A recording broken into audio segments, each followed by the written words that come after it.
Hello everyone, Ayush this side. So I feel you will be able to hear me. So video and audio should be clearly audible. Some of the comments will boost me like doing it. So waiting for some of the responses out here. So am I clearly audible and visible? It's a demo live. So moving or proceeding with it. Okay, so we have got a green signal to start. So namaskar everyone, I am Ayush Agrawal. I was there as a participant as well as representing the Ministry of Mines out there. I have given the ministry proportion.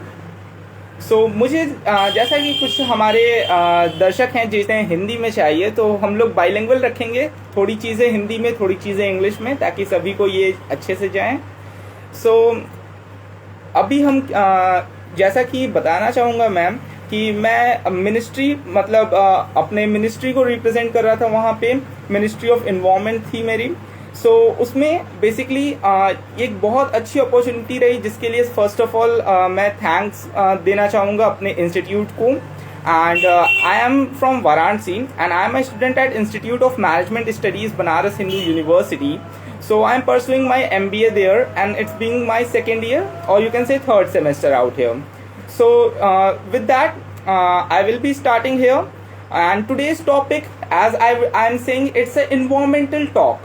Today we will do some environment talk. I will be sharing my experience. मैं अपने कुछ experiences को share करना चाहूँगा जो कि environment या parliament में थी, और इस टॉपिक से रिलेटेड चीज़ें जो हैं वो आज आपके साथ शेयर की जाएंगी. सो ये बेसिक आज का फ्लो और कंटेंट रहेगा. So firstly today is the friendship day. So we all should firstly do the friendship for with the environment. So environment है तो हम लोग कायदे से हैं, सही तरीके से हैं. एंड बेसिकली आज का डिस्कशन यही रहेगा. I would like to motivate you all for today. So let's come to a content portion. तो जैसा कि मैं जब पार्लियामेंट हाउस में गया, सो वहाँ पे सबसे अच्छी चीज़ जो मुझे लगी अब तक की कि सबसे पहले मैं पुराने पार्लियामेंट में गया. अभी न्यू विस्टा प्रोजेक्ट जो चल रहा है वो नया है, वो अभी तक क्रिएट नहीं हुआ. सो मैं अपने आप को फॉर्चुनेट इनफ समझता हूँ कि मैं वहाँ पे पुराने पार्लियामेंट में जा सका और हर चीज़ों को देख सका. So we are having a audience out here. I think one is there for with us. पर्यावरण संरक्षण. सो मूविंग विद दैट, जैसा कि हम लोग जानते हैं और आज हम लोग आगे इस विषय में चर्चा भी करेंगे कि जो पर्यावरण है उससे संरक्षण की गतिविधि में भारत की क्या कदम है, या फिर क्या भारत करने वाला है, या क्या भारत कर रहा है. COP26.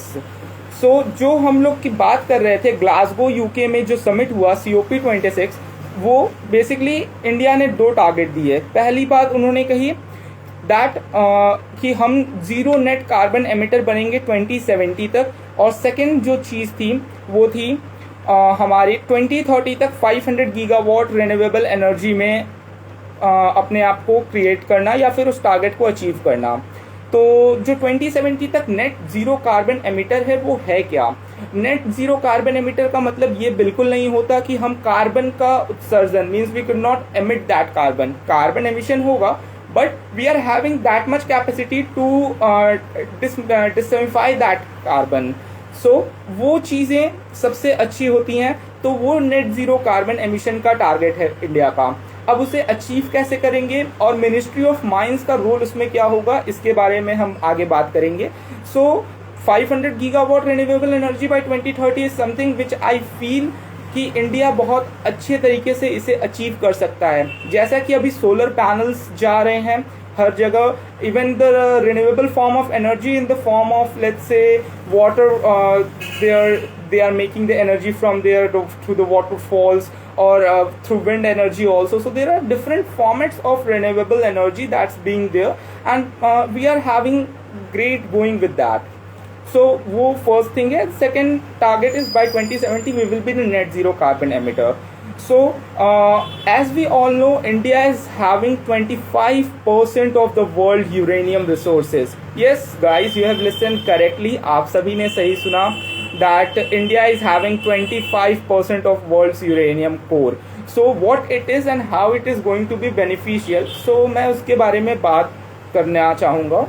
So, first of all, uranium का काम होता है radio activity and radio activity में अपने आप को इंडल्ज करना to do that.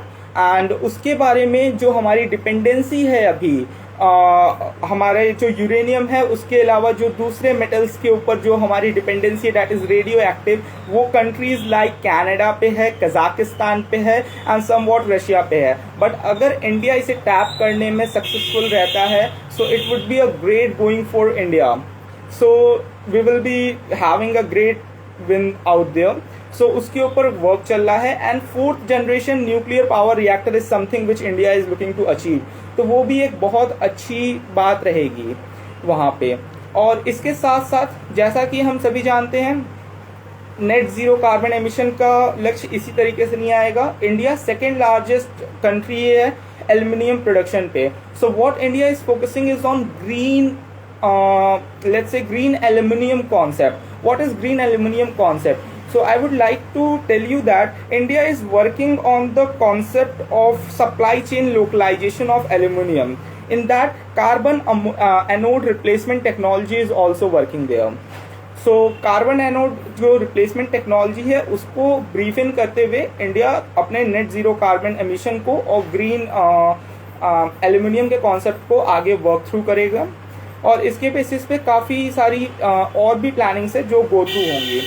One of the biggest things in our mining industry is that we are having the things to having mining surveillance under satellite. So ये mining surveillance होता क्या है satellite के थ्रू, ये मैं बताना चाहूँगा. जैसा कि हम सभी जानते हैं इंडिया में इलीगल माइनिंग होती है, काफ़ी हद तक होती है. तो उसे कैसे रोक सकते हैं? We can have the satellite images of that. We can track those minings और illegal minings and government can take actions. वो पर्यावरण के लिए सबसे ज़्यादा हानिकारक हैं और ये सच में काफ़ी चीज़ें ऐसी होती हैं जो कि हमें इलीगल माइनिंग को रोकना पड़ेगा. सो उसकी सर्विलांस को देखते हुए ये वर्किंग कर रही है अपनी government through ministry of mines के अंडर ये हो रहा है और ये आगे भी चलेगा. इसके लिए सत्यभामा पोर्टल, मैं इसके बारे में आप सभी को इन्फॉर्मेशन या जानकारी देना चाहूँगा. सत्यभामा पोर्टल के लिए भी यहाँ पे इसकी आधारशिला रखी गई थी 2020 में. इसमें जो PhD होल्डर्स हैं माइनिंग इंडस्ट्रीज में या कुछ स्कॉलर्स जो कि एमिनेंट हैं उन्हें ऐसा एक मौका दिया जाता है खुद को रजिस्टर करके आगे अपने वर्किंग्स या प्रोसीडिंग को बढ़ाने के लिए. सो ये सत्यभामा पोर्टल की स्थापना हमारे देश के प्रधानमंत्री मोदी जी ने ही की थी. ये कोविड टाइम के जस्ट पहले हुआ था एंड आफ्टर दैट इसकी इफेक्ट आने वाले समय में हमें ज़रूर दिखेगी. ये एक बड़ी चीज़ है. और सबसे बड़ी बात माइनिंग में होती क्या है? Optimum extraction. ऑप्टिमम का मतलब नहीं ज़्यादा नहीं कम, उचित मात्रा. ये उचित मात्रा तय कौन करेगा? जाहिर सी बात है हमारी जो सरकारें हैं, हमारे जो विशेषज्ञ हैं उस फील्ड से रिलेटेड वो ही करेंगे. एंड इसी के बेसिस पे हमारे जो सत्यभामा पोर्टल है उसके कॉपरेशन से ये optimum extraction and demographic dividend, यहाँ दो टर्म्स मैं यूज़ कर रहा हूँ जो कि इंग्लिश वर्ड्स में आएंगे. ऑप्टिमम एक्सट्रैक्शन जैसे मैंने बताया उचित मात्रा में खनन, और डेमोग्राफिक डिविडेंड. डेमोग्राफिक डिविडेंड हम कैसे लेंगे? जैसे कि अगर हम बात करते हैं हमारे कोविड के समय की, सो 2020 में जब कोविड आया तो माइनिंग के समय सब चीज़ें रुक गई थी, तो माइनिंग भी रुक जानी चाहिए थी. एक आम तौर पे हम यही सोचते हैं, बट ऐसा नहीं है. अगर ऐसा होता तो मैं आपको बहुत अच्छा उदाहरण देना चाहूँगा.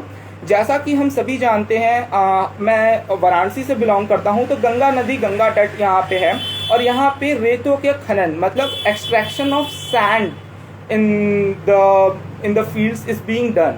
So if that goes on and on, अगर वो चलता जाता है तो होगा क्या? अगर उसकी एक्सट्रैक्शन नहीं हुई या ओवर एक्सट्रैक्शन हुआ तो soil degradation is compulsory, it will happen.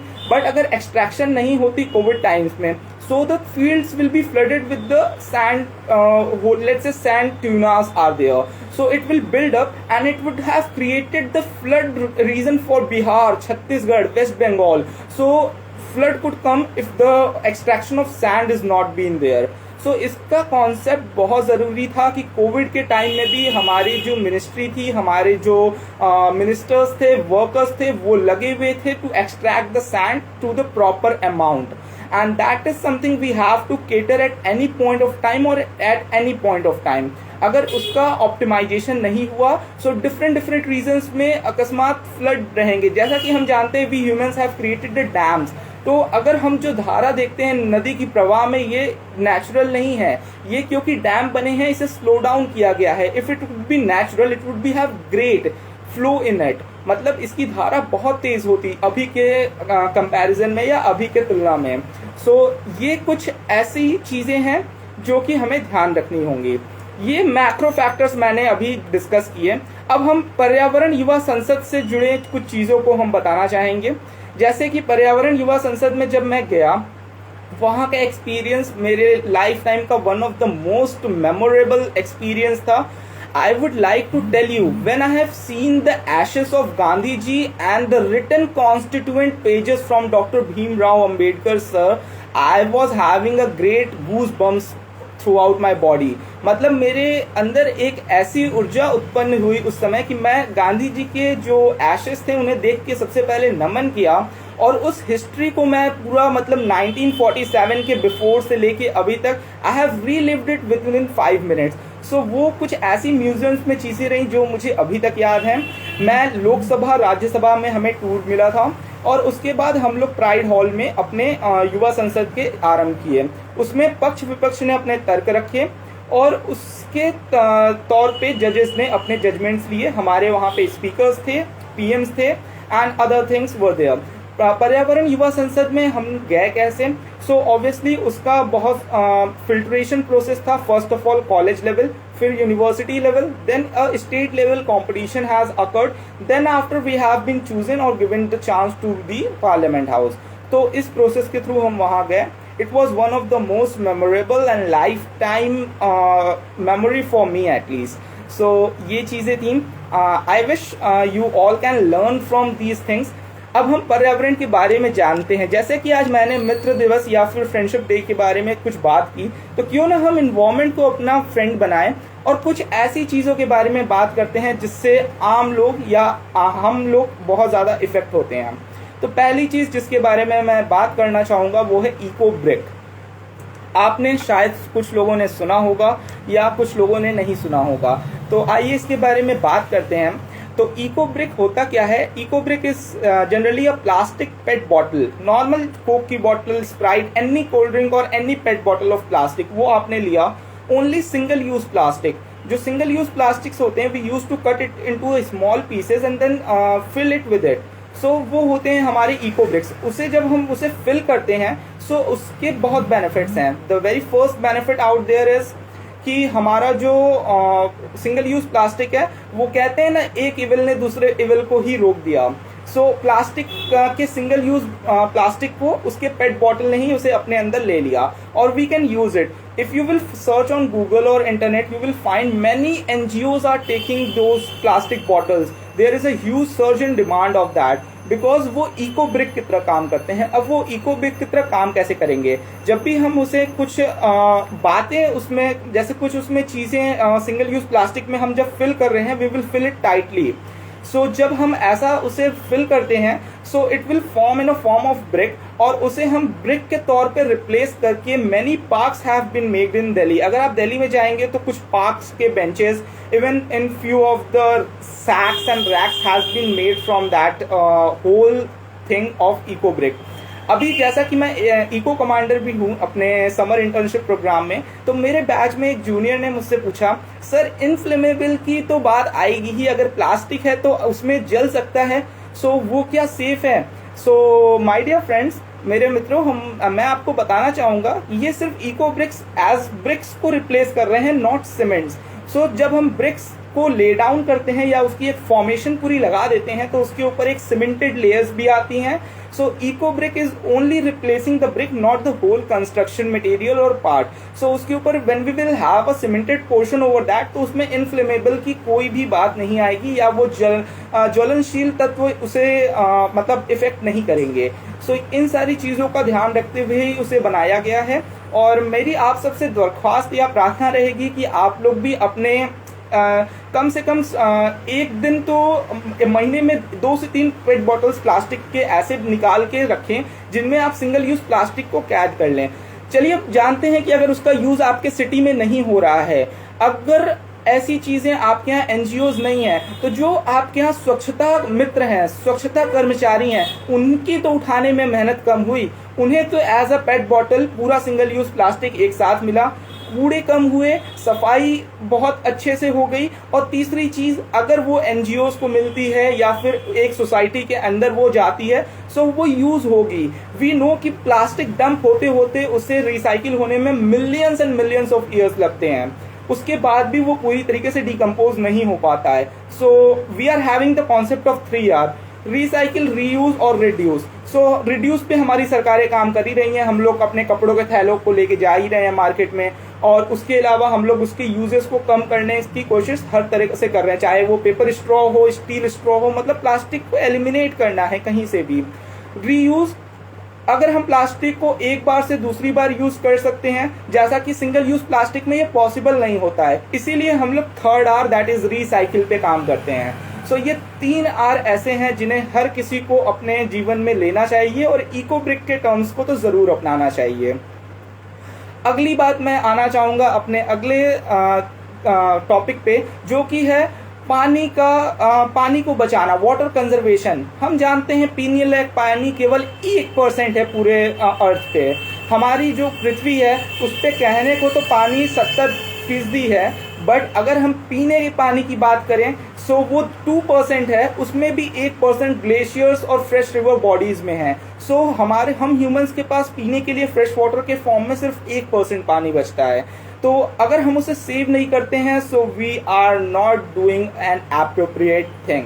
And this is something which I would like to tell you all, that water mist, water aerators, these are few small things which we can inculcate, जिसे हम अपने जीवन में ला करके पानी को बचा सकते हैं। वाटर एरिएटर इज कॉस्टिंग 30-40 रुपीज, उससे ज्यादा की नहीं आते हैं। आप उसे नल पे लगाएंगे, it use to save gallon and gallons of water in a day when you use it on a tap. So ये बड़ी बात है। क्या हम शावर के जगह बाल्टियों से नहा सकते हैं? शावर में आपको पता होगा एक्सेसिव पानी बर्बाद होते हैं, एंड इट्स अ फैक्ट, ये साइंटिफिकली प्रूवन है कि when you use to take the shower for bathing, it's used to take or consume a lot more water than it used to do while you used to have your bathing with the bucket.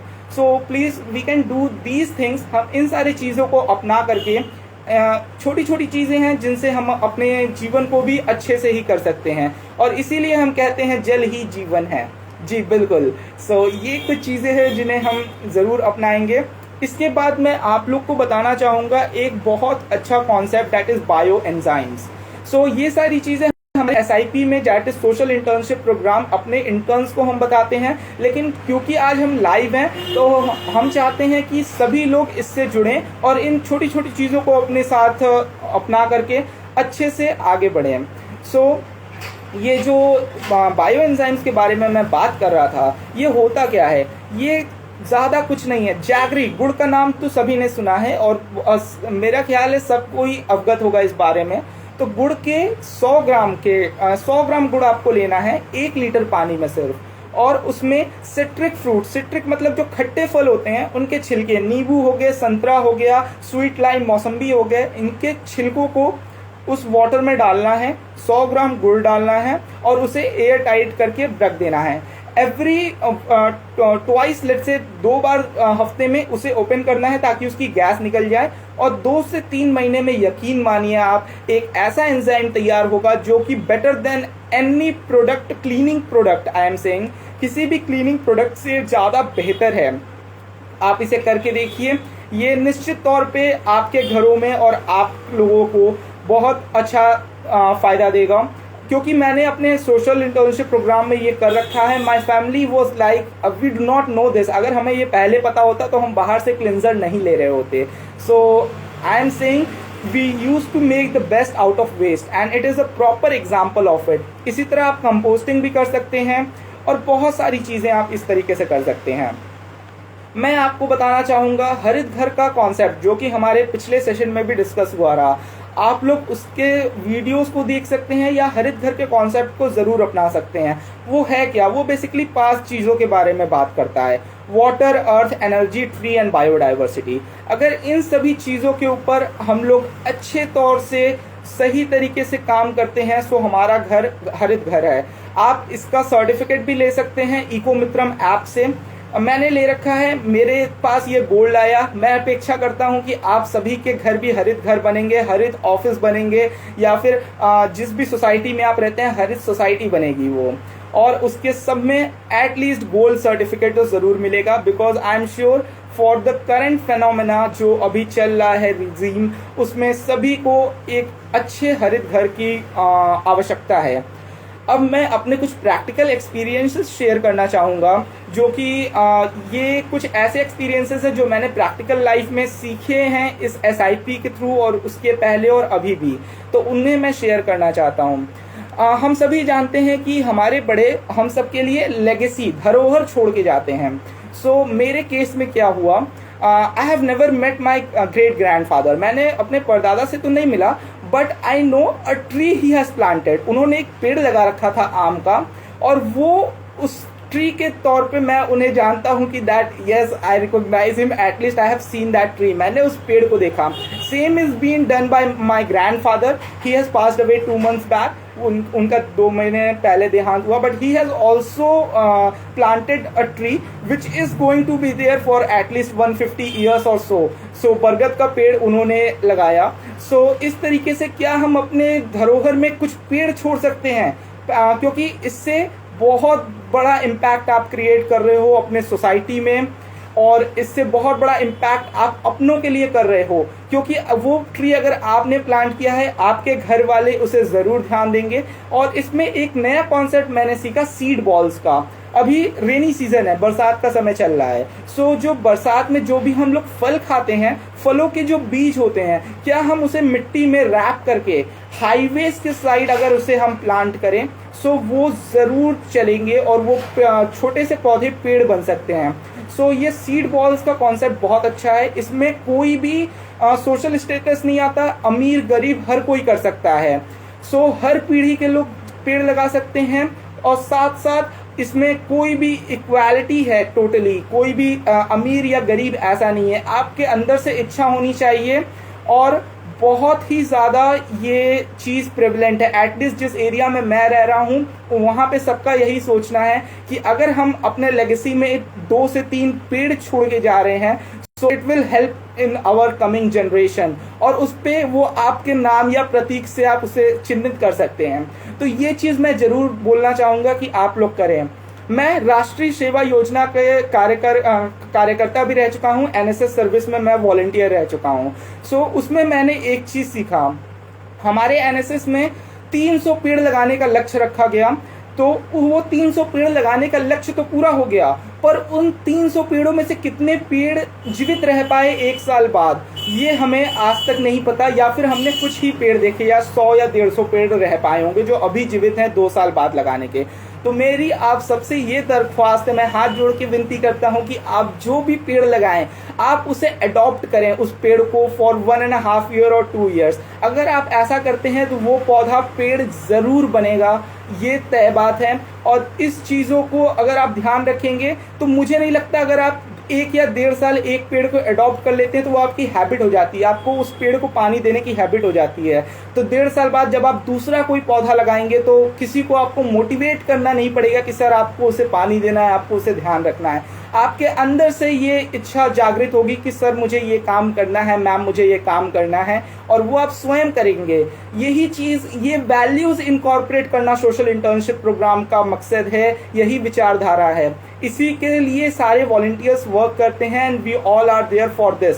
That अगर moral sense हमारा सही काम कर रहा है, अगर हम morality से सही कर रहे हैं, वी आर नॉट एक्लेमिंग और we are not harming our environment will take care of us and we have seen it in our covid times. हमने कोविड के समय में ये बात देखा, नेचर के पास रीजेन्युएशन, अपने आप को वापस सही करने की क्षमता बहुत अच्छे तरीके से है, चाहे वो हवा के एयर क्वालिटी इंडेक्स की बात हो या फिर वो यमुना रिवर में सफ़ेद झाग की बात हो, वो सभी चीज़ें कोविड टाइम में ख़त्म हो गई। इसका सीधा तात्पर्य ये है कि ये हम ह्यूमंस हैं जो कि इन्वायरमेंट के साथ प्ले करते हैं, उसमें केमिकल्स इरोड करते हैं और वहाँ पे इशू क्रिएट होता है। अगर हम इन्वायरमेंट को फ्री छोड़ दें, मैंने कोविड टाइम्स में देखा अपने सिटी में और हम सब ने अपने नेशन में देखा कि वो ऑटोमेटिकली अपने आप को रिवाइव करने की क्षमता रखता है। सो हमें ज़्यादा कुछ पर्यावरण के लिए नहीं करना है, अगर पर्यावरण के लिए हम थोड़ा सा करते हैं, पर्यावरण इतना हमें वापस देता है in a form of good quality air, well living standard. We used to talk about good living standard, but do we talk about good environmental living standard? क्या हम जहाँ रह रहे हैं वहाँ का एनवायरनमेंट शुद्ध है? We use to talk about having more and more luxuries. हमें अपने जीवन में लग्जरी तो चाहिए, लेकिन क्या शांति, क्या स्वच्छता के लिए हम इतना ही प्रयास कर रहे हैं जितना हम अपने लग्जरी के लिए कर रहे हैं? मैं एक MBA का स्टूडेंट हूँ, तो जब हम एस्पिरेशन की बात करते हैं तो सबकी एस्पिरेशन यही होती है, to enjoy a good life. But do we aspire for a clean life, to have a healthy life? And it is only possible when our environment is great. मैं अपने बातों को यहाँ ख़त्म नहीं करना चाहूँगा, इसके पहले क्योंकि मैं कुछ कंपनीज के एग्जाम्पल देना चाहूँगा इंडिया में और थ्रू आउट द वर्ल्ड, जो कि वो इस इन्वायरमेंटल बेसिस पे वर्क कर रहे हैं। आपने दुनिया की सबसे बड़ी शू मैन्युफैक्चरिंग कंपनी नाइकी का नाम सुना होगा, आपने दुनिया की दूसरी सबसे बड़ी शू मेकिंग कंपनी एडिडास का नाम सुना होगा। दोनों ही अपने जूतों को वेस्ट मटेरियल ऑफ सी से प्रिपेयर कर रहे हैं। यस माय डियर फ्रेंड्स, मेरे मित्रों, आपने सही सुना, वो जो शूज़ क्रिएट कर रहे हैं वो एक सी से कूड़े को उठा के रिसाइकिल करके उसे क्रिएट करते हैं। एंड वी ऑल नो कि उनकी प्राइसेस क्या होती हैं, वी ऑल नो कि उनकी क्वालिटीज़ क्या होती हैं। सो अगर वेस्ट से इतनी अच्छी क्वालिटी बन सकती है तो why we should not strive for having best out of waste, and that's what the company are doing. आपने SC जॉनसन J&J मतलब जॉनसन एंड जॉनसन का नाम तो सुना ही होगा, बेबी प्रोडक्ट्स के लिए हिमालय के बाद या हिमालय के पहले, मैं उसमें कंपैरिजन में नहीं जाऊंगा, बट बच्चों के लिए वो सबसे अच्छी कंपनी मानी जाती है। क्या आपको पता है उनके मैन्युफैक्चरिंग बॉटल्स जो कि प्लास्टिक के होते हैं वो अब माइक्रो फाइबर्स में बना रहे हैं, और वो भी रिसाइकिल्ड वन। इससे होता क्या है कि जो आपके जितने भी हमारे जो सी में रहने वाले एनिमल्स हैं, जितने भी जीव जंतु हैं, उन्हें हार्म नहीं पहुंचता क्योंकि प्लास्टिक रिसाइकिल हो जा रहा है। And second thing which is most important, coral reef का नाम आप सभी ने सुना होगा। ऑस्ट्रेलिया में ये सबसे बड़ी प्रॉब्लम है, वेनेजुएला के साइड में भी ये बहुत बड़ी प्रॉब्लम क्रिएट कर रहा है कि उसे बचाना है। So these companies are working on those aspirants. We have seen how Tata and Reliance are working for the renewable source of energy. वो विंड एनर्जी, सोलर एनर्जी को टैप करके काफ़ी अच्छे तरीके से इंडिया के 500 गीगावाट प्रोडक्शन को और टारगेट को रिन्यूएबल सोर्स में सपोर्ट कर रहे हैं। So this is what India is. This is a new developing India. This is the new aspiring India. We set the target, we used to achieve even higher. So this is the India we live in and we are the youth of India. हम यहाँ के युवा हैं, हमने युवा संसद में भाग लिया चाहे नहीं लिया, लेकिन पर्यावरण हम सबकी जिम्मेदारी है। हम सबको इस बारे में सोचना होगा और हम सभी इसको आगे बढ़ते हुए काम करेंगे। सो इसी शब्दों के साथ मैं आज का ये लाइव सेशन समाप्त करना चाहूँगा। धन्यवाद।